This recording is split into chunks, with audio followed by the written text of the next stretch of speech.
Então, boa noite, pessoal. Hoje, dando continuidade a mais um episódio do Química na Rede, essa websérie que busca reunir pessoas queridas, para que a gente diminua um pouco esse momento de ansiedade e de tristeza. E hoje temos uma pessoa muito querida, uma grande colega, uma grande amiga, a doutora Magali Kemery. Falei certo, né, Magali? Falou. Que vai dividir um pouquinho do conhecimento que ela tem na área de química analítica conosco. Tá? Fica à vontade, Magali, tu escolhe o formato que tu quiser, tá? Então, se tu quiser interagir ou que pessoas interajam durante a tua fala, fica à vontade. E o tempo que tu achar melhor para desenvolver as atividades, tá? Então Então, tá. fica à vontade. Obrigado, Mauro. Primeiro agradecer, né? Eu vou agradecer várias vezes, que vocês me conhecem. Desse convite do Mauro, né? Que realmente é um grande amigo, não só um ex-colega, mas um amigo. Quando vem esses convites, eu fico muito feliz, porque eu sei que por onde eu passei, eu deixei pessoas que gostam muito de mim e que é recíproco, né? E assim como ver os ex-alunos, mesmo os que não querem ligar a câmera, né? É sempre bom rever todos vocês, ainda que distantes, né? É um momento que está todo mundo realmente ansioso, então poder se ver é uma partezinha boa disso tudo. Eu fiz uma apresentação mais ou menos numa sequência da palestra que eu dei ano passado, então talvez fique repetitivo para quem assistiu ano passado a palestra sobre contaminantes emergentes na semana acadêmica, mas para aqueles que não assistiram, eu vou precisar dar fazer uma introdução de novo do tema. Quem quiser falar, sinta-se à vontade, vai ter muita coisa atual, apesar de que ultimamente só se fala em Covid, né? Ainda assim, antes do Covid havia outras áreas na ciência que estavam em foco e contaminantes emergentes com certeza é uma delas. Eu vou apresentar para vocês, se quiserem comentar, podem ir falando. Bom, o tema então tem que botar a apresentação, né? Vou botar.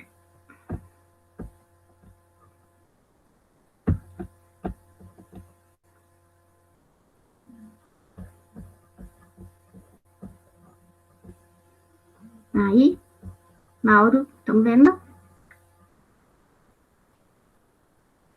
Tá tudo certo. Beleza. Bom, então eu escolhi falar de novo sobre contaminantes emergentes, né? Mas falando mais de uma parte de amostragem. Para quem trabalha em química analítica, sabe que a amostragem é a parte fundamental durante uma análise, né? Porque ela é o início. Então eu escolhi falar dela por ser tão importante. E não só em água, que é o tema que é mais abordado geralmente, mas também em ar, né? Que é uma coisa mais nova. Então, a gente vai falar sobre mais ou menos esses temas, né?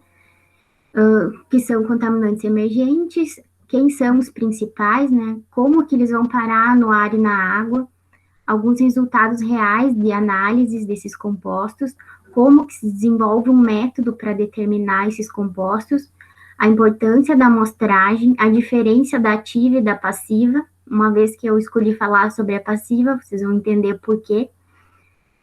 Como são amostradores passivos tanto para análise no ar quanto para água. Então, desculpa. Se vocês lembram, né, eu falei ano passado que contaminantes emergentes, eles são chamados assim porque eles são contaminantes que estão surgindo, né? O emergentes vem da emergência. Então, ano após ano, novos compostos vão sendo determinados como um potencial risco, né, para a saúde humana, ecológica, e eles são, digamos, elencados, né, sobem no ranking de risco e assim se tornam contaminantes emergentes. Eles têm que atender basicamente a dois requisitos para ser considerados compostos emergentes ou contaminantes emergentes, né? Em algum lugar do mundo, né, alguma pessoa ou um grupo de uma população deve ter sido contaminada, né, sido exposta a esse composto e contaminada. E também tem que ter um estudo que mostra a relação desse composto e dos efeitos, né, da doença que essas pessoas apresentaram. Sem isso, eu não posso considerar que seja um contaminante emergente. Então, tem que ter muito cuidado, porque às vezes as pessoas já colocam certos compostos, principalmente pesticidas, né, que é do nosso uso mais comum, principalmente no Brasil, que é um país principalmente agrícola, já classificam os agrotóxicos todos como contaminantes emergentes, mas nem todos são, né? São só aqueles que realmente, comprovadamente, causam algum risco à saúde humana ou ecológica. Então, aqui, alguns grupos, né, agrotóxicos, o primeiro, né, mais falado, com certeza, mais antigo grupo de contaminantes. Tem também fármacos, disruptores endócrinos, produtos de cuidado pessoal. Eu vou falar um pouquinho dos principais. Eu vou ir rápido aqui nessa parte, então, se vocês tiverem dúvida, podem me perguntar.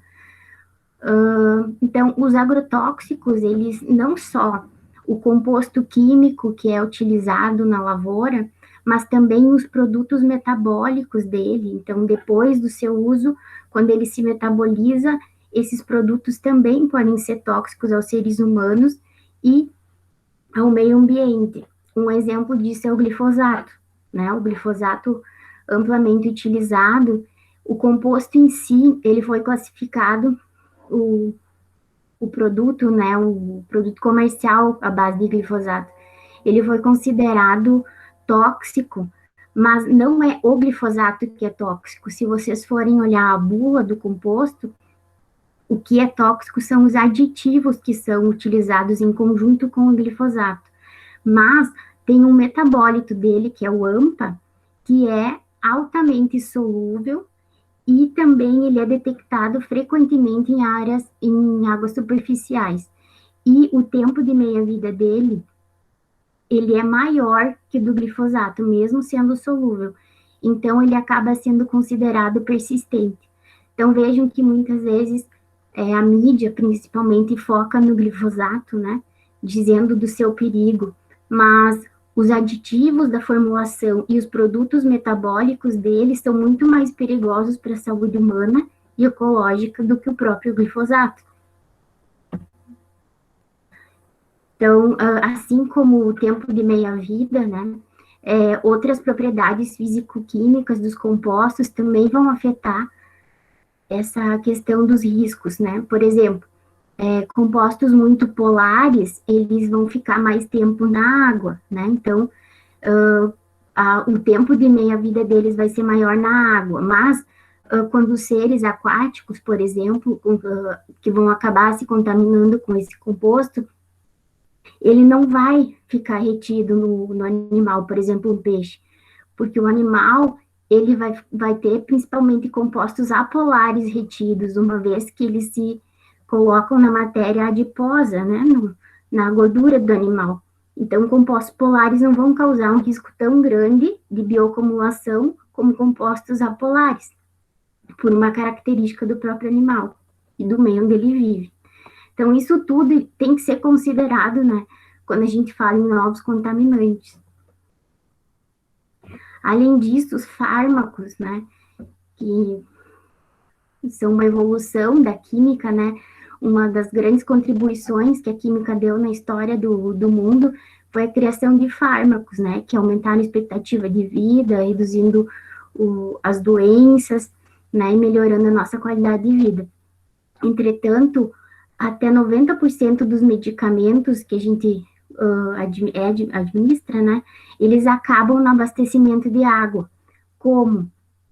Imaginem, por exemplo, você toma os seus medicamentos e acaba fazendo, né, indo ao banheiro urinando, e essa urina acaba indo para um efluente, ou então ela é tratada, mas esses compostos químicos, esses fármacos, eles não são tratados na rede de esgoto, né? Não existe hoje um tratamento para esse tipo de composto químico, que é tratado, não são compostos orgânicos, então ele acaba lá no efluente. Por incrível que pareça, nos estudos que são reportados na literatura, os principais contaminantes que a gente encontra são antibióticos, que tanto tem uso humano quanto veterinário, né? A ivermectina, por exemplo, que está na moda agora, né? Tomar ivermectina. bom ou não, né? Tem várias contradições, mas é um antibiótico de uso veterinário humano. Outros bem comuns são do grupo das tetraciclinas, então a oxitetraciclina, a tetraciclina, clorotetraciclina, são todos compostos que acabam também indo parar nos efluentes depois do nosso consumo como medicamento. Então, outros medicamentos como codeína, salbutamol, paracetamol, é um dos compostos mais encontrados em águas de todo o mundo, além de meios de contraste, como de raio-x. Dentro dos disruptores endócrinos, vejam que eles não são uma classe química, e são, na verdade, um grupo de compostos químicos que possuem características de disruptores endócrinos, ou seja, são substâncias que interferem com a função hormonal do corpo, né? O mais comum, provavelmente, da gente lembrar, principalmente as mulheres, são os anticoncepcionais. Né? Quando a gente toma o anticoncepcional, uma alta quantidade de hormônio que imita, né, simula a nossa alteração dos níveis de hormônios. Então, né, tem aí a testosterona, a progesterona. Esses compostos são os mais conhecidos como os disruptores endócrinos. Eles são medicamentos, no caso, mas existem alguns disruptores que são agrotóxicos, alguns que são plásticos. Então, não quer dizer que seja uma classe. São alguns compostos de várias classes que têm essa propriedade. E eu coloquei em destaque aqui essa notícia porque eles ficaram muito conhecidos, né? Principalmente alguns medicamentos de uso humano, de causar a feminização de peixes, ou seja, devido à alta concentração desses compostos nos animais, eles acabam não mais desenvolvendo o hormônio masculino. Então, eles acabam acontecendo essa feminização. Isso tem estudos comprovados já, não só de medicamentos humanos, como também de pesticidas. Produtos de uso diário podem não parecer, mas cafeína, nicotina, coisas que são comumente utilizadas por nós, também podem causar problemas, né, na água. Produtos de higiene pessoal, né, um shampoo, um sabonete, quem diria que isso também poderia ser um contaminante emergente, mas né, os repelentes de inseto, eles são usados há muitos anos, né, então, eles são um dos principais compostos. Parabenos, né, que são utilizados como bacteriostáticos em cosméticos e alimentos, também são muito encontrados. Além disso, produtos que estão em protetores solares, em antifúngicos, né, antimicrobianos, todos eles estão, de alguma maneira, ligados à contaminação do meio ambiente. Aqui, bisfenóis, ftalatos, né, que são também solventes clorados ou plastificantes, todos eles têm alguma ação de interferência tóxica no homem ou no meio ambiente. Alguns aditivos de alimentos, né, então, alguns que podem parecer, né, básicos, como mentol, também cânfora, né, são também alguns deles, né, também são disruptores endócrinos. Os retardantes de chama, como o éter difenílico polibromado, né, ou também aqueles à base de fosfato, surfactantes, né, são muitos compostos, né. Eu passei rápido aqui e foquei mais em agrotóxicos e medicamentos, porque eles são os principais, mas vejam que dentro dos contaminantes emergentes tem muitos compostos, então a lista aumenta a cada ano, né? Em certo momento, a lista nunca diminui, ela só aumenta. E por que essa lista, né, de compostos emergentes só vai aumentando? Porque a população mundial só aumenta, né? Mesmo com a quarentena, né? Acho que a gente esperava que talvez houvesse um decréscimo, mas não, a população só aumenta, e com o aumento da população a gente acaba nesse ciclo, né? A gente precisa de bens de consumo, acaba ativando a indústria, né? A gente tem resíduos de construção, porque as obras não param, precisa de mais alimentos, com isso aumenta o uso de compostos químicos, né, como agrotóxicos, fertilizantes, e acaba expondo, então, o meio ambiente e também o ser humano a esse perigo que são os compostos emergentes.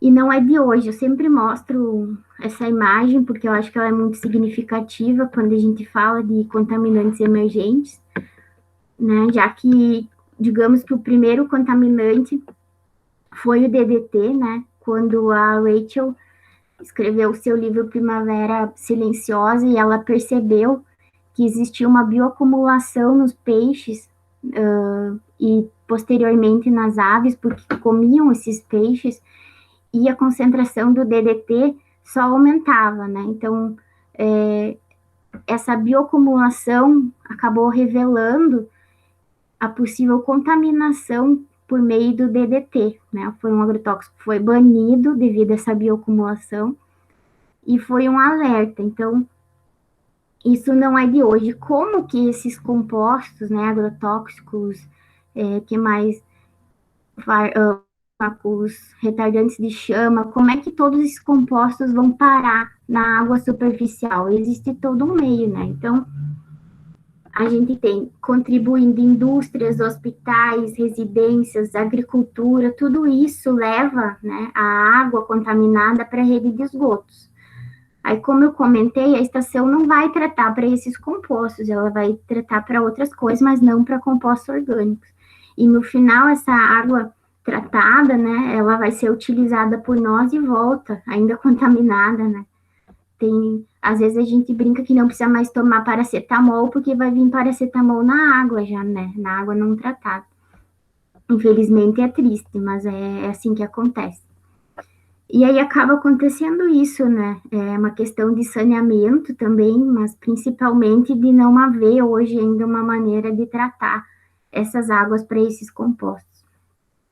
E aí tem algumas notícias, né, que não devem ser novidade para ninguém, né, que a gente encontra de medicamentos a plástico. Você sabe o que há na água que consumimos? Na verdade, não sabemos, né? 1 em 4 municípios tem coquetel com agrotóxicos na água. Consulte o seu, como se fosse uma coisa boa, né? Vamos ver quais tem no meu. A relação de plásticos e pesticidas com câncer e infertilidade. São estudos que aparecem toda hora, né? Difíceis de remover, fármacos, cosméticos e outros compostos contaminam recursos hídricos. Realmente difíceis de remover. Não existe ainda, né, um tratamento para eles. E não são só os jornais que dizem isso, né, a mídia, mas também artigos científicos. Eles mostram, né, que esses contaminantes vêm sendo encontrados em todo o mundo. Em primeiro lugar, aqui, tem a atrazina, que é um herbicida, né? Depois a gente tem aqui, ó, a cafeína, por mais, né, que cimazina, um outro agrotóxico. Então, a gente pode encontrar inúmeras coisas e não é só no que a mídia alarda, né? Também são nos estudos científicos.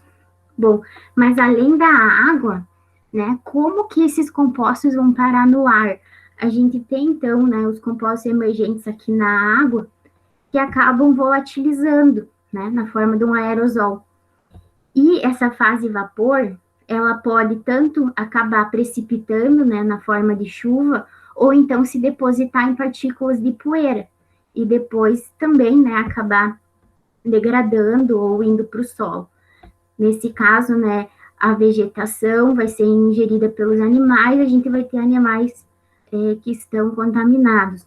E no caso da chuva, né, ela precipita e volta para, né, a água, a gente vai ter sólidos suspensos, né, e também vai ter sedimento aqui contaminado.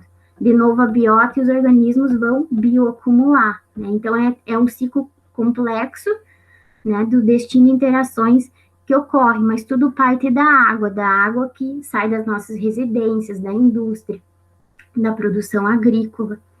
Esse é o início. Uma outra forma de que aí sim os pesticidas vão parar no ar é no caso do próprio cultivo.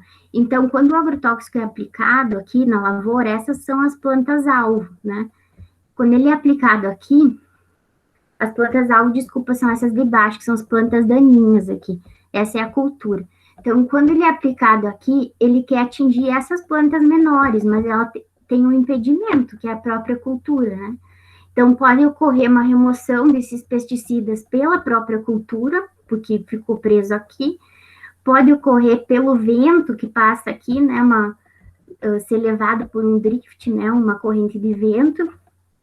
Também pode ocorrer de a planta absorver um pouco, mas também na raiz ocorrer, né, uma preservação desse composto, ou pode simplesmente entrar aqui no solo, né, acabar lixiviando, ou parar lá na água subterrânea. Também pode ocorrer de parar na planta, mas devido ao calor, volatilizar, né, ou decompor com o sol, com a fotodecomposição, né, que vem da luz solar.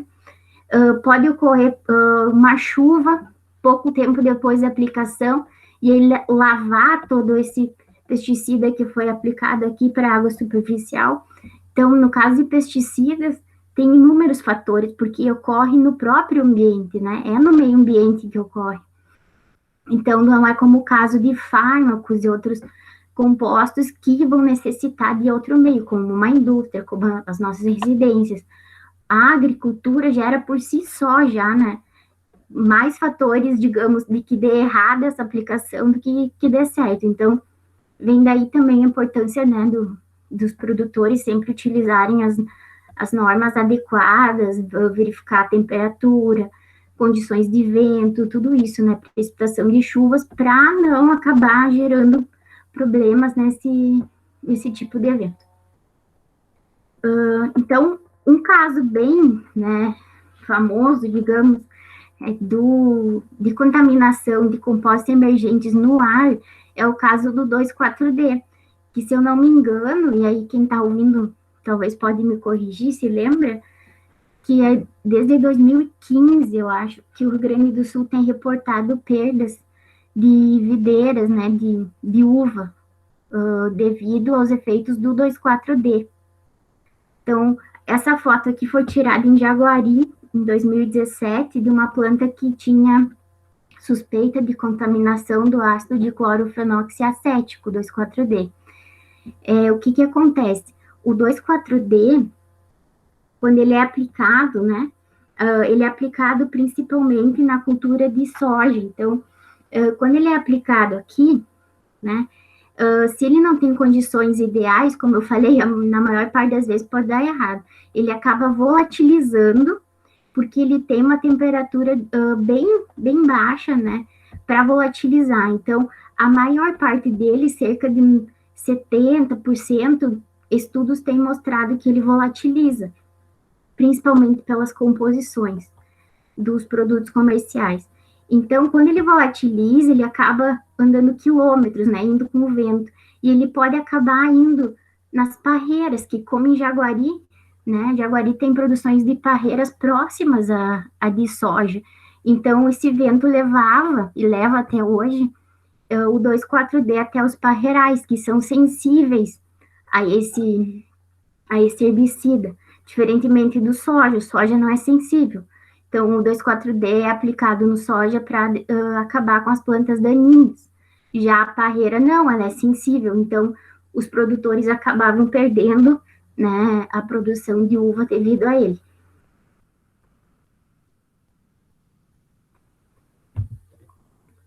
O ácido 2,4-D, ele é um herbicida auxínico, e ele foi um dos primeiros compostos a serem sintetizados na indústria de herbicidas. Então, ele é usado há muitos anos. Não só ele, como outros similares a ele, como o dicamba também. O mesmo problema que a gente enfrenta no Brasil com 2,4-D, os Estados Unidos enfrentam com o dicamba, porque eles têm propriedades bem similares. Então, eles são conhecidos como auxínicos porque eles são similares à auxina natural. Então, quando eles são utilizados em alta dose, ele acaba mudando da auxina natural, as ações da auxina natural, e ele prejudica a cultura por um excesso, né, de auxina. Em 2019, isso é notícia de de novembro de 2019, né? Aqui diz que após a adoção de normas no Rio Grande do Sul, a aplicação do herbicida 2,4-D tem 22 casos de suspeita de deriva. Então vejam que mesmo após a proibição do uso, como várias cidades proibiram, né? Ainda assim teve suspeitas de deriva, suspeitas, né? Aí, início desse ano, região da campanha projeta quebra de safra da uva, por esse problema, né, do 2,4-D, porque as lavouras de soja estavam prejudicando a safra da uva. Depois, 20 dias depois, ainda em janeiro, casos de deriva do agrotóxico 2,4-D dobram em um ano no Rio Grande do Sul, com 140 laudos comprovados em 2019. Então, de uma suspeita, a gente passa já para laudos que comprovam, né, que dobrou a deriva, mesmo com a legislação sendo pertinente. E essa é mais atual, é agora do dia 23 de julho, que diz que no Rio Grande do Sul as estações meteorológicas vão monitorar a deriva do 2,4-D. Quando eu li essa notícia, eu fiquei muito feliz, pensei, finalmente a gente vai ter postos de monitoramento, né, da deriva. Aí, quando eu fui ler, na verdade, eles vão monitorar as condições ambientais. Então, o que eles vão monitorar? Nesse local estava chovendo, tinha vento, né, velocidade, temperatura. É uma condição de deriva, ok? Isso me diz o quê? Me disseram não uma condição de deriva. Me diz se teve deriva? Não. Para eu dizer se teve deriva ou não de 2,4-D, eu preciso analisar 2,4-D no ar, né? E isso é muito difícil, né?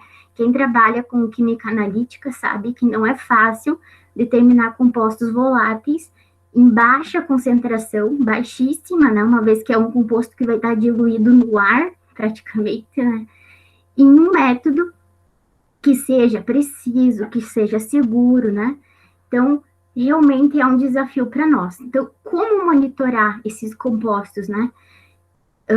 Tem uma própria notícia da USP que diz que essas são substâncias escondidas que desafiam os pesquisadores, e são realmente. Dentro de um procedimento analítico, a gente tem essas etapas principais, né? A gente inicia lá com a amostragem, depois armazenamento e transporte, tem um preparo de amostras, no caso de que essa amostra ela tenha que, o analito ser retirado, né? O composto de interesse tem que ser retirado daquela amostra. No caso da água e do ar, nem sempre é necessário. Eu vou dar um exemplo que não é ambiental, por exemplo, alimentos, né? O mapa na fronteira, né? Lá em São Borja, se não me engano, acho que tem um mapa, alguém me corrige se eu estiver errado, mas de monitoramento de Porto Seco, né? Então, tudo que é importado do Chile, da Argentina, passa por esse posto do mapa, e o mapa tem que fazer uma amostragem dos carregamentos antes de que entre para o Brasil. Então, existe uma normativa que diz, a última que eu li, se eu não me engano, o mapa tinha que amostrar 10 caixas de cada carregamento.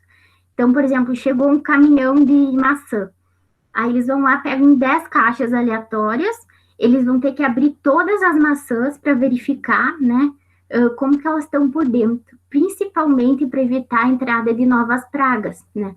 Não é nenhuma questão alimentar, mas sim de não acabar contaminando as produções de maçã do nosso país, porque se entrar uma praga da Argentina ou do Chile que a gente desconhece, e as nossas produções não, enfim, não identificam essa nova praga, a gente tem que ter um novo tratamento, enfim. Então, eles vão ter que abrir essas 10 caixas e verificar. Essa amostragem deles é aleatória, mas é um carregamento de maçã fechado, né? Agora, imagine no ar, né? Tem como eu quartear o ar, separar, fazer aleatório, né? Ou na água. A água é corrente, na maioria das vezes. Então, a cada minuto, a propriedade daquele mesmo lugar em que eu gostaria de amostrar a água, de amostrar o ar, mudou. Então, a amostragem ela é muito importante. Como que eu vou armazenar e transportar o ar? Ou a água? A água ainda posso, numa garrafa, né? Geralmente a gente armazena para compostos orgânicos numa garrafa âmbar, deixando no máximo 7 dias na geladeira. Congelar não pode, porque acaba, né, a água vai congelar, vai acabar tendo alguns problemas na análise. Mas o ar a gente não vai poder transportar, né? Então, a amostragem tem que ser o próprio armazenamento. Vocês vão entender depois. E o preparo da amostra, nesse caso, da maçã, por exemplo, eu tenho que retirar os compostos que estão dentro da maçã, contaminando ela. Então, eu preciso de um preparo de amostra, eu preciso processar a maçã, fazer uma extração, eu preciso de algo. No caso do ar e da água, principalmente do ar, o preparo de amostra também vai estar na própria amostragem. Então, eu tenho uma amostragem, um armazenamento e preparo de amostra, tudo junto. Já para a água, eu posso tanto ter um preparo de amostra separado, quanto uma amostragem, armazenamento e preparo de amostra. Que esse sim, aí é a amostragem passiva, eu faço tudo isso ao mesmo tempo. Já numa amostragem ativa, no preparo de amostra de água, eu vou ter que retirar 1 litro, por exemplo, de um ponto X, levar para o laboratório, fazer um procedimento de extração desses compostos e depois analisar. Daqui a pouco eu vou explicar melhor isso. E aí, depois disso, né, que eu preparei essa amostra, eu tenho os analitos, os compostos de interesse, eu vou fazer a separação, identificação e quantificação, né? Geralmente, para contaminantes orgânicos, é utilizada a técnica analítica de cromatografia líquido, a maioria dos compostos por cromatografia líquida, e alguns por cromatografia gasosa. Depois disso, eu vou precisar de uma validação desse método, fazer, então, uma avaliação estatística e tomada de decisões. Mas a minha maior preocupação, sempre para eu ter resultados exatos e seguros, vai estar aqui, ó, amostragem e preparo de amostras, né? Esse procedimento, ele tem que ser adequado, porque não adianta eu ter o melhor cromatógrafo do mundo se eu não tiver feito essa parte inicial de maneira adequada. Meus resultados não vão dizer nada para mim, porque eu amostrei do lugar errado, da maneira errada. Então, é muito importante esse início do procedimento analítico.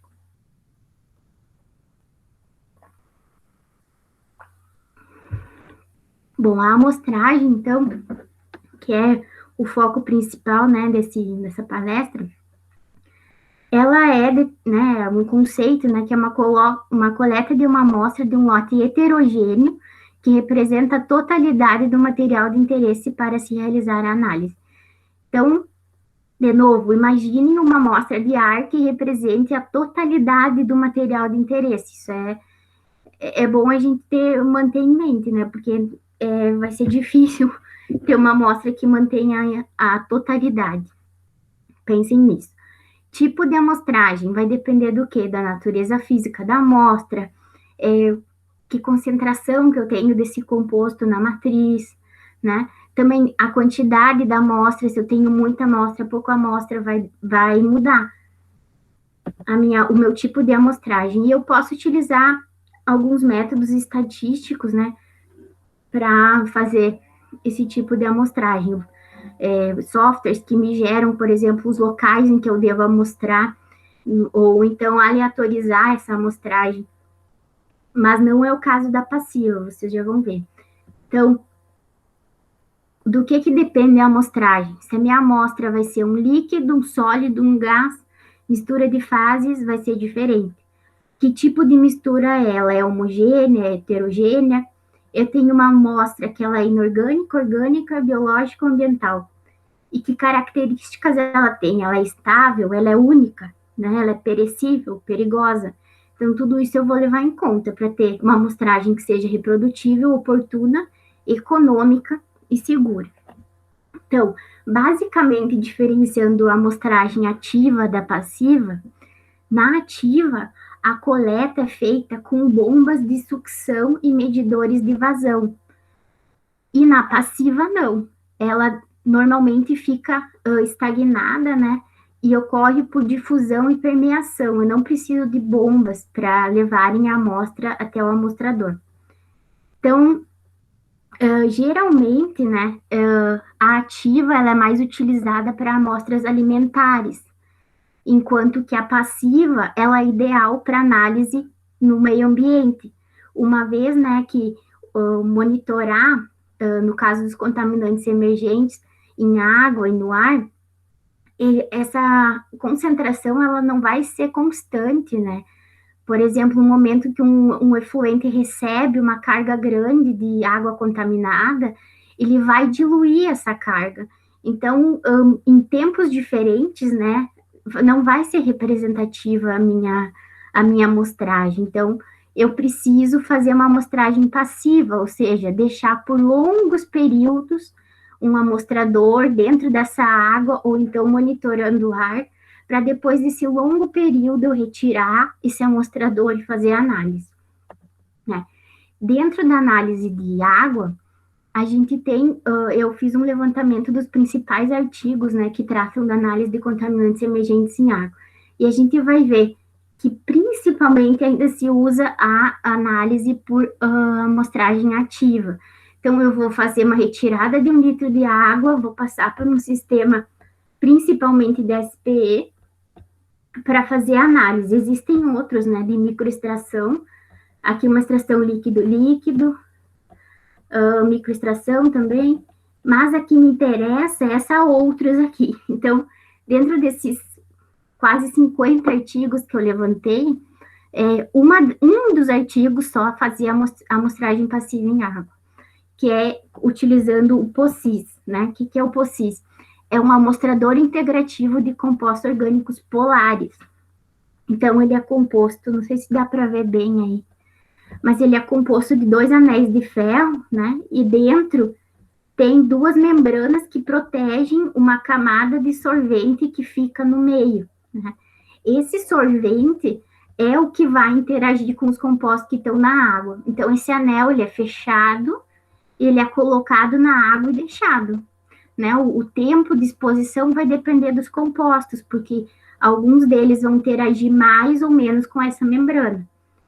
Então, isso é feito um estudo prévio, determino que, por exemplo, 1 semana de interação é suficiente para determinar uma classe X de compostos, eles vão ficar interagindo, a água passa aqui, né? Então, pode ser que venha uma carga grande aqui de compostos contaminantes, pode ser que seja uma carga menor, mas ele vai estar interagindo, assim como, né, todos os materiais que estão ali dentro daquele local. E depois de 1 semana, eu retiro essa membrana aqui, né, de dentro do POCIS, faço uma lavagem com solventes altamente polares, né, já que eu estou determinando até compostos polares. Então, eu vou fazer uma lavagem desse solvente e vou analisar essa composição, né, que foi retirada com solvente apolar. Como vantagens, ela pode ser utilizada on-site, ou seja, no próprio lugar, não preciso carregar a amostra até o local, né? E tem uma ampla gama de solventes para ser utilizados, que eu sempre vou escolher de acordo com os meus compostos de interesse. E a desvantagem é o estabelecimento do equilíbrio. Por quê? Porque sempre essa interação do composto com o solvente, ela vai necessitar de um ponto de equilíbrio, né? Onde a concentração não se modifique com o tempo. E aí sim é que eu vou poder retirar para fazer a análise. Mas ela é amplamente utilizada. Principalmente na França, que foi onde surgiu, né, esse tipo de amostrador, eles têm monitorado o rio Sena, por exemplo, com esse amostrador, e tem mostrado a presença de principalmente fármacos, né, já que o rio Sena fica próximo a zona urbana, né, e não rural.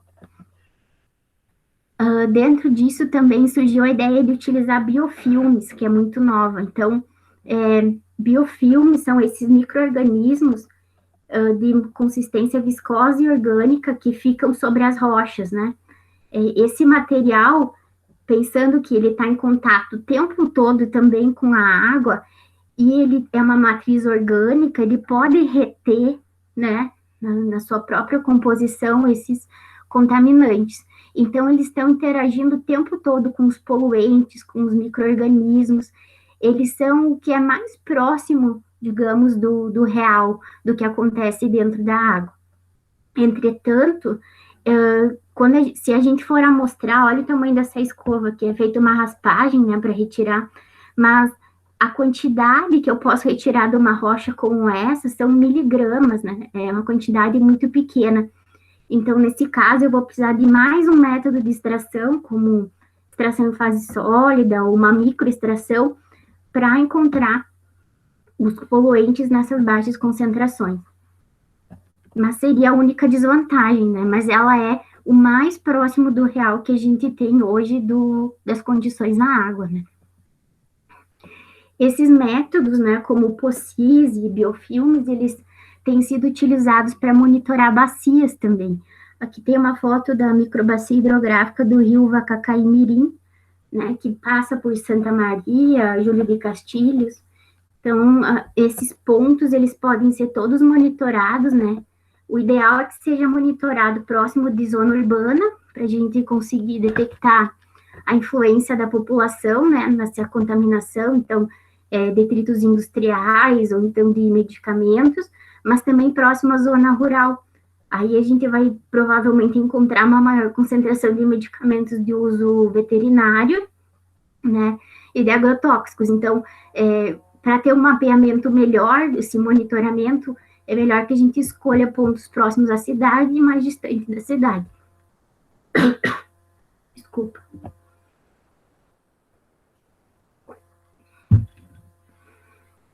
Outros modelos também podem ser encontrados. Se vocês procurarem na internet, vão ver que tem vários. Eu trouxe aqui os que têm dado mais certo e são utilizados em monitoramento. Então, esse aqui é o AquaGaps, que foi desenvolvido pelo Lohmann em 2016, se eu não me engano, e em 2017 ele já mostrou como que seria utilizado para o monitoramento. Então, ele usa alguns materiais plásticos que são semipermeáveis, né? E dentro dele tem o solvente. E ele tem sido utilizado para um monitoramento mundial de POPs, né? Os poluentes orgânicos persistentes, também hidrocarbonetos aromáticos policíclicos, retardadores de chamas e outros contaminantes orgânicos.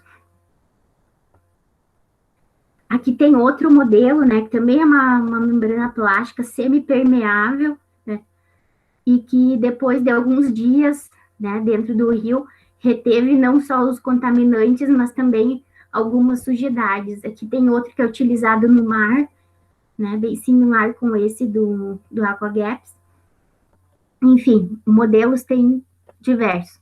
A ideia é sempre essa, se aproximar do que ocorre realmente na natureza, então deixar algo por semanas, meses monitorando, e depois retirar para levar ao laboratório e ter um dado mais próximo do possível de contaminação dessa água. E no ar? No ar já é um pouco mais difícil a gente encontrar literatura, né? Ainda é uma coisa mais nova. Quando a gente fala em amostragem ativa de ar, desculpe de novo, não é Covid, viu, gente? Até onde eu sei, não é. Mas, enfim, quando eu falo em amostragem ativa do ar, o que eu vou ter? Sempre uma bomba que vai succionar o ar, né? Que é o ar que está no ambiente, vai succionar, vai passar por um filtro para reter a matéria particulada e depois vai passar por um solvente. Então, de novo, eu tenho um material sólido que vai reter os compostos que estão passando aqui dentro, né? E aí, desse material aqui, é que eu vou fazer uma lavagem de novo, ou se for para análise cromatográfica a gás, eu posso fazer uma injeção direta, né? Aplicar a temperatura aqui nesse solvente e a volatilização dos compostos vai direto para o cromatógrafo, né? Mas geralmente, como são compostos mais polares, é utilizada a cromatografia líquida. Então, eu vou precisar passar um solvente aqui e levar para análise, né? Ou fazer aqui uma extração, uma limpeza e determinação, nada mais é do que essa lavagem, né, do sorvete. Essa é a ativa, né? A passiva, eu vou ter, então, um disco que contém o material sorvente também, mas eu vou ter circulação de ar não forçada. Então, não tenho essa bomba, eu tenho, sim, circulação de ar aqui dentro, do próprio ambiente. Então, ela é uma das mais utilizadas. Aqui, no caso, tem uma do tipo de espuma de poliuretano. Nesse caso, o poliuretano ele é utilizado aqui como essa superfície para reter os compostos que estão no ar. Aqui nesse outro modelo, a gente tem uma que utiliza Shad, né, que é hoje a mais vendida, na verdade, que é um outro tipo de solvente polimérico que também vai interagir com outros compostos. E aqui, no caso, a entrada de ar, ela se dá aqui, né, por dentro do tubo. Eu tentei botar um vídeo, simulei apresentar no Google Meet, mas ficou bem ruim, assim, acho que é pela internet, né, mas seria mais fácil vocês visualizarem. E tem esse outro tipo que é mais ou menos a ideia do POCIS, né, que tem os anéis e tem aqui uma membrana que se expõe. A configuração da amostragem, ela pode ser diversa, né? Então, a gente pode ter uma casinha protegida aqui, né? Por exemplo, pode chover e acabar prejudicando essa amostragem de ar, ou posso ter um expositor mais rústico, assim, né? Não tem tanta proteção, talvez para um lugar que não chova tanto. Mas o amostrador em si, o comercializado hoje, é esse aqui, que é o que usa PTFE. Então, ele tem aqui vários filtros, né? Materiais filtrantes, espuma, tá aqui também de poliuretano, para que ocorra a maior sorção possível desses compostos. Esse amostrador comercial, eu posso fazer a amostragem tanto ativa quanto passiva, né? Se eu conectar aqui nessa extremidade, essas duas pontas, elas saem, essas vermelhas. Se eu conectar aqui uma bomba, né? Ela vai succionar o ar aqui por dentro e vai prender aqui. Do contrário, se eu deixar ele aberto, exposto no ar, com alguma dessas configurações que permita a circulação, né, de ar aqui dentro desse dispositivo, aí eu vou ter uma amostragem passiva, né? Entretanto, eles são onerosos. Ano passado, um desses cartuchos que vai poder ser utilizado uma vez, né? Ele estava em torno de R$190, $40. Hoje vai tá mais, talvez, né? Não sei quando é que tá o dólar. Mas, e além de tudo, ele é restrito para alguns compostos somente, ele não abrange todos os contaminantes emergentes. Eu não posso mudar o solvente que está aqui dentro, né? Eu compro ele assim, eu tenho que usar ele assim. E ele precisa de uma otimização. Eu preciso comprar vários para testar primeiro quanto tempo eu tenho que deixar exposto para ver se eu consigo o resultado que eu quero e tudo mais. Então, ele é um processo bem oneroso, mas ele é hoje mais utilizado. Para tentar reverter isso, né, é por isso que a gente desenvolve pesquisa, para tentar solucionar questões como essa. Então, além do poliuretano, também tem sido utilizados poliuretanos impregnados com outros solventes, né? Eles acabam sendo mais populares, porque se tornam mais baratos. Então, por exemplo, tem o etidifenílico polibromado, que tem sido usado para análise de retardantes de chama, e o mais recente, que é o Strata X, um solvente polimérico, que ele é utilizado para extração em fase sólida, mas ele também foi testado na amostragem de herbicidas auxínicos, e defendido por uma aluna da UFPEL ano passado. Então, a ideia deles, eu conversei com ela essa semana, e fiquei muito feliz, é de que eles vão tentar levar esse amostrador que eles desenvolveram na UFPEL para cada uma dessas estações de monitoramento meteorológico que o Rio Grande do Sul vai tentar, né? Lembra que lá no início da palestra eu falei que eles vão monitorar as condições ambientais durante a aplicação de 2,4-D, para verificar se poderia ou não ocorrer deriva.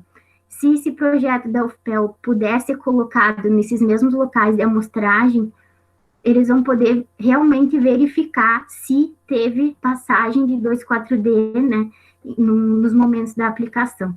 Então, tomara que dê certo, né, seria muito importante não só para os produtores de uva, mas também para a ciência gaúcha e também para a química analítica, que desenvolveria um solvente alternativo para a amostragem passiva de ar, que, como eu falei, é um dos principais desafios hoje na nossa área.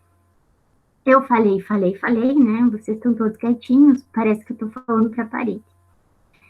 Enfim, quais são os maiores desafios, então, para concluir, né? Identificar esses novos contaminantes, porque a cada ano novos compostos são jogados no mercado, a gente não faz ideia do que eles vão causar no meio ambiente ou nos seres humanos, né? Não, agrotóxicos e medicamentos, né? Acho que é o principal, que a cada ano surgem vários. Então, será que eles são contaminantes emergentes ou não? É difícil saber. Existem poucos estudos de toxicologia, né? Bem mais raros do que de monitoramento são os de toxicologia. Mas também, outro desafio é melhorar o monitoramento. Como eu falei, para o ar é bem complicado, porque a gente tem uma matriz que se movimenta e que muda a cada instante. Para a água também, a gente precisa de apoio governamental, recursos para poder fazer esse tipo de monitoramento. É caro, os materiais são caros, as pessoas que vão precisar despender tempo, né, para esse tipo de trabalho também tornam caro, então tem que ter incentivo, né? Além disso, reduzir a emissão e descarte, né, também é um desafio. Então, as tecnologias, elas têm que se desenvolver também para reduzir isso. Então, por exemplo, a indústria dos agrotóxicos, ela tem caminhado para desenvolver compostos com aditivos que reduzam a volatilidade dos compostos, não emitindo para o ar, ou então mudando as características dos compostos para que eles fiquem mais aderidos à superfície da planta e que não acabem lixiviando ou volatilizando. Então, a gente sempre tem que pensar nisso, né? Em políticas públicas, em tecnologia, para minimizar esses problemas. Além disso, a sensibilidade das análises, né? Na parte analítica de equipamentos, a gente já tem equipamentos que fazem o que vocês imaginarem, né? Que chegam a baixíssimas quantificações. Então, a quantificação não é um problema. O problema é ter métodos de amostragem que sejam sensíveis o suficientes para levar depois para o equipamento. Então, investimento em preparo de amostra e amostragem que seja barato, confiável e sensível, né? Isso é um desafio também.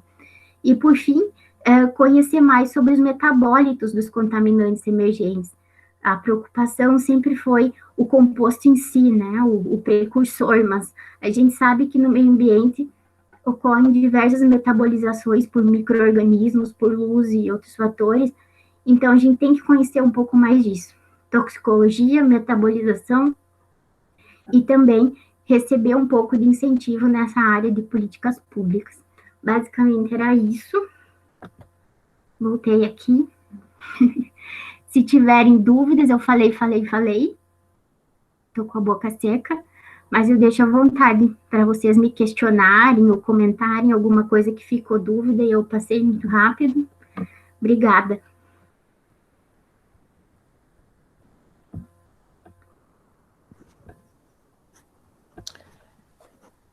Testar meu microfone, não, voltou a funcionar. Me escuta, Maria?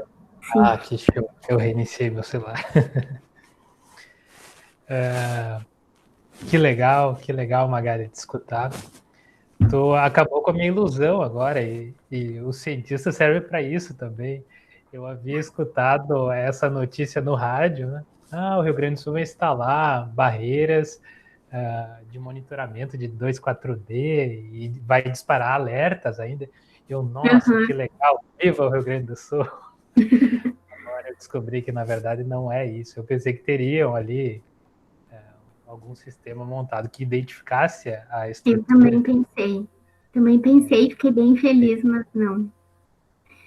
Na verdade, o alerta que vai soar seria para avisar os produtores locais, né, que nesse momento não apliquem 2,4D, porque as condições são para deriva, né? Mas a gente sabe que a janela de aplicação dos produtores ela é muito curta, né? Então, às vezes é aquele dia que tem para aplicar e eles não vão mudar o dia, né? E acabam gerando esses problemas. Sei bem dessas situações. Tenho ex-alunos da agropecuária, estou enxergando uma até ali. eles sempre me relatavam isso, né? Apresentavam os seminários de aplicação de agrotóxico, e aí tu tem um bico específico, tu tem uma velocidade do vento, tem uma umidade específica para diminuir a deriva, né? Isso, Mas isso é no muito final do importante. seminário, isso, eles sempre diziam, mas a gente aplica o dia que dá. É verdade. É uma pena, uma Não, pena. tecnologia tem, né? Mas é caro, né? Por exemplo, a aplicação tem até aqueles sistemas, não sei se foi você até que compartilhou no Face uma vez, que ele utiliza infravermelho para detectar o local onde está a planta daninha, e aí só depois vem, né, uma outra parte que aplica um jato diretamente na planta daninha. Então não tem como ter deriva nesse caso, né? Seria um sistema perfeito. Soluções existem para tudo, né? Aqui a professora Regiane coloca, deixa eu ver, além das videiras, uma cultura bem sensível é a nogueira. Ela relata que fez um curso na UFSM que fala que está existindo conflitos, né, entre os vizinhos, o plantador de soja e o plantador de nogueira, né? Mais um. O que ela pergunta? Que tu consegue ler o chat aí também? Uma pergunta: quando se analisa uma planta com sintomas de 2,4-D, você consegue detectar o composto na planta? Consegue provar que é ele o vilão? Ou só os metabólitos? Deve ser complicado, né? Então, o 2,4 na planta é complicado, realmente, Regina, porque tem outro fator. Eu estava falando só de ar e água, né? Então, mas na planta, o 2,4-D, ele é um composto natural da planta, ele é um auxínico. Então, a planta de uva lá, né, a videira, ela já tem 2,4-D na composição. Se eu fizer uma extração e jogar no cromatógrafo, ele vai detectar 2,4-D sempre, mesmo que não tenha. Então, aí o X da questão não é nem tanto o preparo de amostra, mas um equipamento altamente sensível para diferenciar o que é 2,4-D da planta do que é um 2,4-D exógeno, né? Isso não é natural, ele é um análogo. Mas para isso eu preciso de um equipamento muito sensível. E a gente tem, claro, custa caro, mas tem. Mas aí quando a gente vai para a planta, acaba ocorrendo esse problema. Tem a nogueira também. É um composto normalmente encontrado em plantas, né? É uma auxina. Isso. O problema são as enzimas que degradam. Exato. Aí o 2,4-D, os metabólitos, eles não são tão comuns. Ele não metaboliza tão facilmente, assim. Geralmente a gente encontra 2,4-D mesmo. Então, mesmo há uma semana depois, identifiquei que a minha nogueira tem alguns sinais característicos, né? A folha começa a ficar enrugada, deformada, assim. Então, as pessoas já acham que é 2,4-D. Mesmo uma semana depois, se levar para um laboratório analisar, ainda vai encontrar 2,4-D. Ele dificilmente degrada.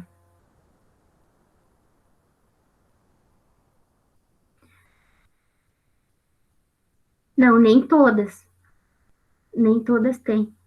A deriva é o maior problema na aplicação de agrotóxicos, e ainda mais quando falamos de aplicações aéreas, acredito. Isso aí. Oi, Raquel, querida, não vi que tu tava aí. A Raquel, que é técnica em agropecuária, né? Não, a Raquel veio dar apoio aqui. Realmente aplicações aéreas, como eu mostrei ali no slide, né? Tem tudo para dar errado. O que vai realmente atingir o alvo, que é a planta daninha, no caso de herbicidas, vai ser muito pouco. A maioria vai ser perdida.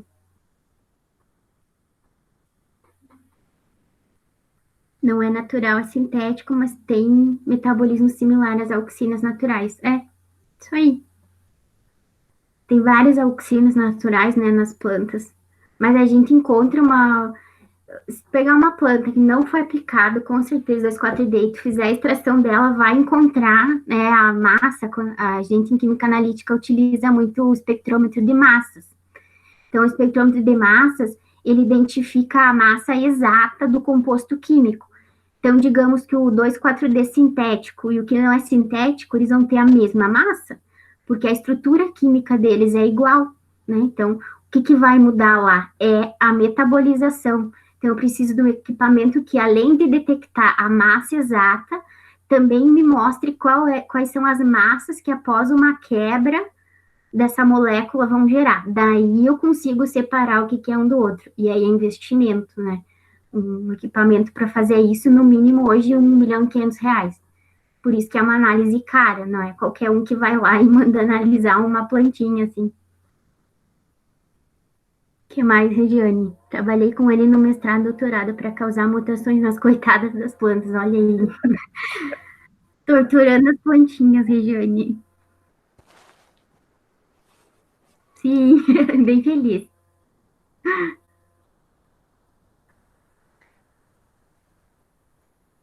Mais perguntas, pessoal? Aproveitem a professora Magali, não é sempre que a gente tem. Como eu falei, lá nos Estados Unidos eles têm um problema parecido com o dicamba, né? E o dicamba tá vindo para o Brasil. Tá vindo e aí tá todo esse medo, porque ele é mais volátil que o 2,4-D.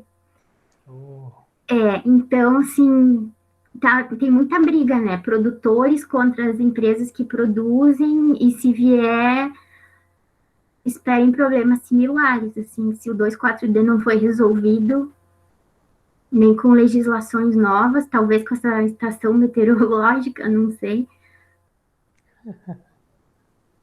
Obrigado, Regiane, saudades de ti. Magali, nessa pesquisa que tu participou ali no Vale do Jaguari, né? Uhum. Quais foram os resultados que vocês tiveram? A contaminação é grave? O Ela 2,4-D, ela era específica para 2,4-D? Ela era. Na época eu estava dando aula aí no IFE, né? E aí eu elaborei esse projeto que era em parceria com a cooperativa de Jaguari, de vitivinicultores, porque eles tinham muita contaminação. Até naquele ano eles elaboraram uma legislação que proibia o uso em determinadas épocas, né, do 2,4-D, e em colaboração com o FCM para fazer a parte de análise. Então até a professora Ana Lúcia e os alunos dela faziam a amostragem lá em Jaguari, tiravam fotos, e só pelas fotos é difícil dizer, né? Mesmo os profissionais da agricultura, da fitossanidade, principalmente, né? Eles conseguem olhar uma folha assim e dizer, não é. E é difícil ver se é ou não é. Então, algumas amostras que os produtores tinham certeza que eram 2,4-D não eram. Não eram, mas mais da metade era. Realmente. E mesmo sendo proibido em determinadas épocas, naquelas épocas foi encontrado 2,4-D com deriva nas videiras. E aí, desse projeto, os resultados foram levados para o Ministério Público, que iniciou em 2018, se eu não me engano, um projeto maior, e aí de monitoramento de todo o estado, né, em vários lugares. E isso tem só rolado, né, assim, toda hora a gente vê essa briga, mas ainda não tem nada estabelecido, assim. Mas continua. Não mudou nada. Mas foi interessante, né? As regiões, principalmente a nossa ali, ela parece que fica tão distante das descobertas, do desenvolvimento científico, né? E aí foi uma aplicação direta, né? Tu viu um resultado naquela época tu era professora do IFE, né? Uhum. De uma pesquisa científica sendo colocada e conduzida e ter um resultado específico e até transformando a legislação, isso é bem interessante. Para mim foi, assim, muito interessante, porque eu estava saindo do doutorado e tu sabe, né, Mauro, que a gente se fecha no laboratório e tenta fazer aquilo e não pensa muito fora, né, onde vai ser usado, por que vai ser usado. Então, quando eu fui para a cooperativa, eu vi que os produtores tinham dúvidas que para mim eram banais, né? Mas isso vai dar certo. Então, era uma interação diferente, era um propósito diferente. Então, para mim foi maravilhoso, realmente. E segue, né? Depois eu fui trabalhar com análise de 2,4-D em ar, esse dispositivo que vai ser implantado, se Deus quiser, junto com a rede, foi que eu ajudei a desenvolver no meu pós-doc. Então, tomara que possa ser colocado e realmente monitorar o 2,4-D, né? Não só condições meteorológicas. Que show, que show. O que mais tem, eu acho que eu vi na apresentação ali até, tu recolhe a amostra e leva para o laboratório, né? Tu não tem um dispositivo que fica em campo analisando e mandando dados. É difícil isso. É muito difícil. Tipo, geralmente, 99%, tu vai lá, coleta e leva para o laboratório. Para ter um dispositivo in situ, né, no local, mandando ainda mais a todo momento resultados, né, que precisa de um cromatógrafo, é meio complicado. O que a gente escreveu um projeto que Ela está querendo demais. não é nada, né? O que é possível, e eu escrevi um projeto enquanto eu estava no pós-doc, mas enfim, depois eu saí de lá, não sei se vão desenvolver, é ter um dispositivo, mas aí de análise momentânea, do tipo ELISA. Então, a ideia, por exemplo, o produtor conseguir ir lá na planta que ele acha que está contaminada e fazer uma análise na hora. Aí eu tenho que partir mais para o lado enzimático, né? Então, encontrar uma enzima que consiga identificar o 2,4-D sintético na planta e ali com uma reação que gere cor, né, para ser visível para o produtor essa reação, consiga determinar na hora, é ou não é 2,4-D, não sei a concentração, mas é ou não é. E aí sim ele vai lá, coleta a planta e leva para o laboratório, ou tem um sistema que ele possa ligar e alguém vem fazer a coleta para ele. Essa era uma ideia para solucionar mais rápido para os produtores, né? Mas assim, botar um cromatógrafo com um amostrador lá no meio do campo não tem como ainda. Ainda não. Muito interessante, muito interessante. Vamos ver mais perguntas. O Wagner, eu não sei se é o Wagner ou a Patrícia, mas falar de contaminantes é sempre complicado e no Brasil cada vez mais é aceito, ao contrário de outros países mais desenvolvidos. Tem alguma coisa para falar, Magali, em relação à nossa aceitação? Para mim é bem complicado, porque eu sempre trabalhei com contaminantes, né? Então parece que eu tô do lado dos ambientalistas. Aí eu fui trabalhar com o pessoal da agronomia, e eles diziam, você tá do nosso lado. Mas na verdade eu não tô de lado nenhum, né? Eu leio e faço uma síntese do que eu acho concreto, que é verídico realmente. Então, essa questão de diminuir o uso de agrotóxicos, a gente tem que ver bem quem são esses países e qual é a economia deles, né? Gira em torno de quê? Eles plantam coisas que não precisam tanto herbicida, por exemplo, porque herbicida não tem como fugir, não tem. Na área de inseticidas, por exemplo, tem muitos estudos genéticos, né? Então, eles modificam, por exemplo, um inseto, e aí eles largam esses insetos modificados dentro de uma lavoura que tem os insetos não modificados, eles se cruzam, e aí eles criam um novo tipo de inseto que não vai mais ser um problema para a lavoura.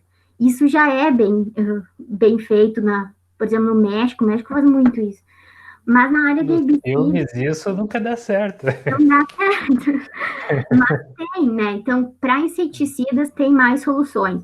Para herbicidas, não tem como. Tu não vai conseguir modificar uma planta e botar no meio das outras plantas e querer que de uma hora para outra ocorra uma evolução, não é assim? Então, tem coisas que ainda não tem como fugir. Por isso que eu falei na apresentação que a tecnologia tem que melhorar na questão de produtos, por exemplo, em agrotóxicos, formulações mais seguras, que não volatilizem tanto, que não causem tanta lixiviação, que sejam mais eficientes. Há anos atrás eram utilizados gramas, por exemplo, de um agrotóxico. Hoje tem alguns tão eficientes que são usados microgramas.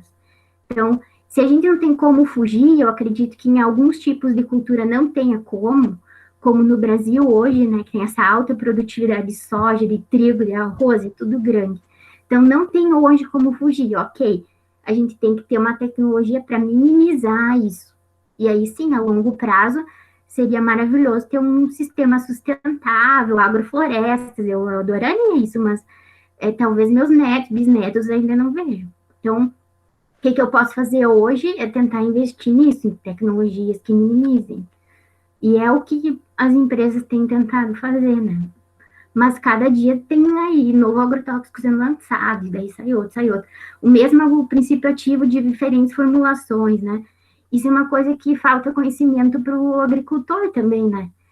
Por exemplo, ele usa um composto, uma formulação que ela é a mais eficiente possível, mas será que não tem uma que também seja eficiente, mas não volatilize tanto, não derive tanto? Vai ser o mesmo princípio ativo, mas será que estou disposta a pagar mais para que não danifique tanto o meio ambiente? São questões que têm que ser levantadas, né? Eu não sou agricultora, não tenho terra nem embaixo da unha.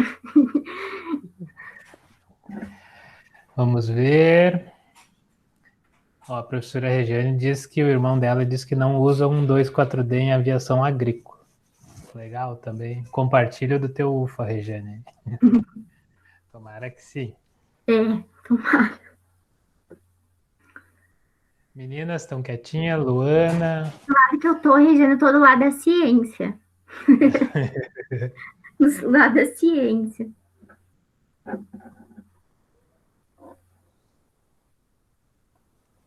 O pessoal tá quietinho agora. É uma briga difícil de se meter, né? Eu não quero me meter nessa É briga. difícil. Eu estava assistindo um vídeo daquela cientista, eu não lembro o primeiro nome dela, eu lembro do sobrenome, que é Pasternak, né? Ficou bem famosa agora por aparecer e trabalha com Com o Covid. virologia. Sim. Isso, tudo é Covid agora. E como as pessoas colocaram ela de um lado da história, né? Então, agora ela passou a ser uma comunista, não sei o que. Poxa, ela só está trazendo os fatos, né? Ela Exato. E aí depende de com quem tu fala, né? Mas não, e tem como é tem dois difícil lados. Então, de opinar. Nem sempre tem dois lados. Né? nesse caso tem. A gente sempre está entre o meio ambiente e produtividade, né? Então, A discussão complexa. mas assim, não tem como eu afirmar que todos esses compostos são tão. Os que eu trouxe, sim, né? Porque são contaminantes emergentes, então eles foram comprovadamente provados tóxicos. Mas quando as pessoas alardam muito, assim, a todos esses agrotóxicos, venenos, tá, tem estudos de quantos que são tóxicos? Não tem, né? Tem um ou outro. O próprio glifosato que eu falei, né?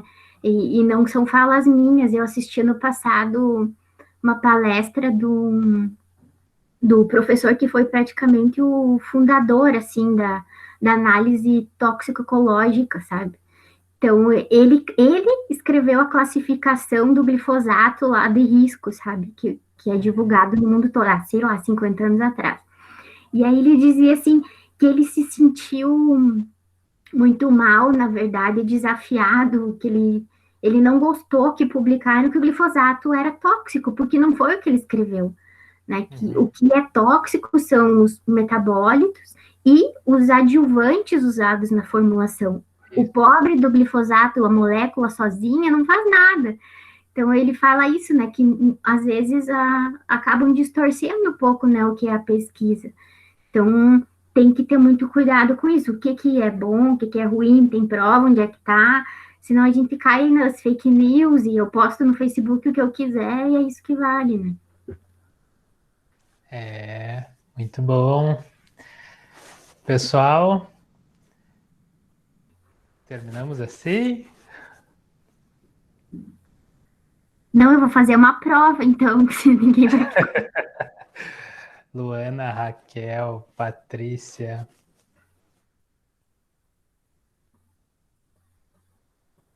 Dá para mandar uma lista de 100 exercícios, pessoal, para vocês Isso. responderem.